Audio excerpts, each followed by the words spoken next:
Yes, sir. This your boy G Pappy coming in on G Pappy Sports. Make sure you follow, subscribe to G Pappy Sports on all social media platforms and podcasting sites, man. I'm just gonna take a few minutes out the time to talk about the Golden State Warriors, man.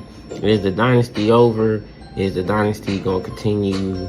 A lot done happened in the last few years, but I'm just gonna give you a little overview of what I've noticed and the key things that I believe the media ain't talking about the Golden State Warriors, and a reason why this could possibly be the end of the dynasty. And me, in my opinion, in life you always have a story. You gotta have the good, you gotta have the bad, and you gotta have some of that controversial stuff. So with Golden State, man, Golden State made a lot of good moves, but also they made a lot of wrong moves.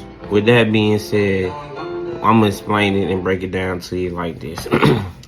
Golden State, they started spending too much money. The luxury cap, salary cap, all that stuff started to go up, expenses and going up. But when they go ahead and invested in that $1 billion arena, that's where they start messing up at. And then they start having to pay these max contracts to Steph, Clay, which is well-deserved contracts.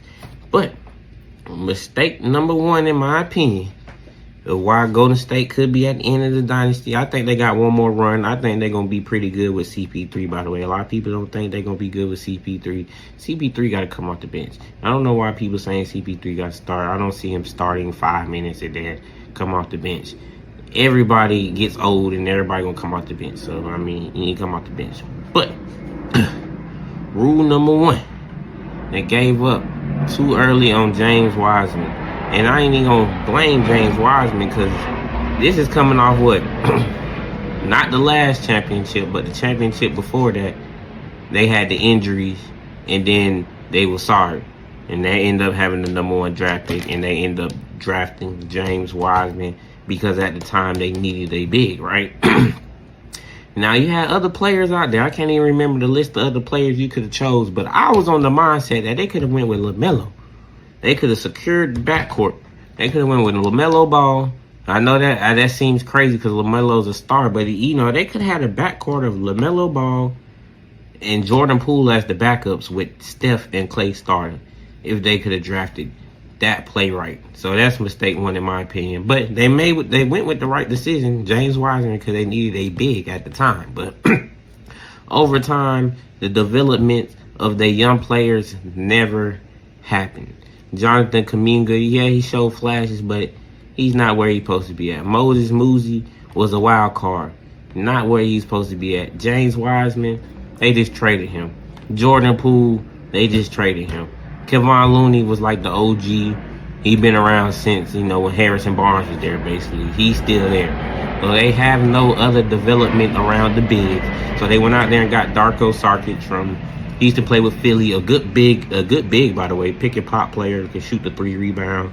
You need that stuff, but I believe these are the issues where Golden State messed up. You didn't develop the younger players, and then what put the icing on the cake is the Draymond Green and Jordan Poole situation. And then when they didn't figure out the situation throughout the year, they tried to play through it, and it just wasn't working, and it became a work toxic environment. I know everybody can understand a work toxic environment. Now, we might not think of it like it's people fighting every day and arguing and all that, but you can see a team that's giving it 110%, and then next thing you know, they're giving it 60%. So what happened was they dragged it out, and then basically side splits. You had the veterans and then the youngest, and as you can see, Golden State, the management went with the money makers. Who we seen with the 4 championship, the experience, the Steph, the Clay, the Draymond Green, the Iggy's, who's still somewhere out there. And then you had the other side, the Jordan Poole, the Jonathan Kuminga, the Moses Moody's, and it just became a divide. This is all what I'm seeing. I ain't saying this is what other people saying. This is what I've seen, and this is what I believe why Golden State franchise ain't been the same the last few years. Even though I told folks they were going to beat Sacramento in that round. It didn't get bounced out. And that's what happened because, experience can only get you so far. And experience can win championships. But sometimes talent just outweighs that, and chemistry just outweighs that. So that's my reasons for Golden State not being where they at. And now we fast forwarded to July 11th, and they traded Jordan Poole, which I can understand. But I love Jordan Poole as a guy, and that was the future. And he's gonna be a star on the Wizards, or he's gonna play. You feel me? He has a championship ring, so it's not like he's going to play for a championship. He's going to go out there and be the best player he can be played. And the Washington Wizards the Washington Wizards have somebody they can enjoy and embrace. Now on the CP3 side, man, I think the CP3 side is going to work very well, because what I just said, CP3 can do and make a difference. And I've never seen a team where CP3 haven't went to and they haven't been better. I mean, go check the facts. I've seen some of the stats and facts is proof.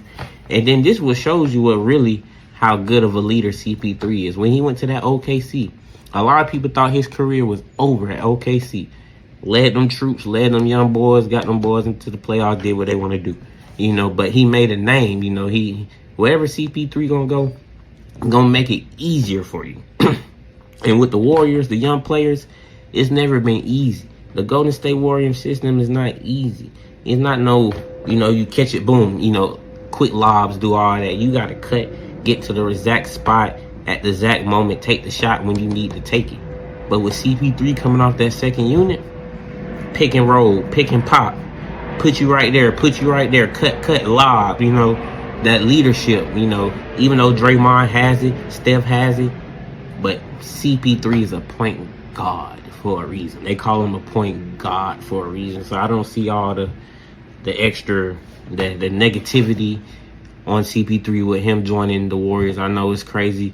I mean, LeBron done played against a lot of players that he done played with. Michael Jordan done did the same thing. Everybody does it. It's called competition, but there's a level of respect.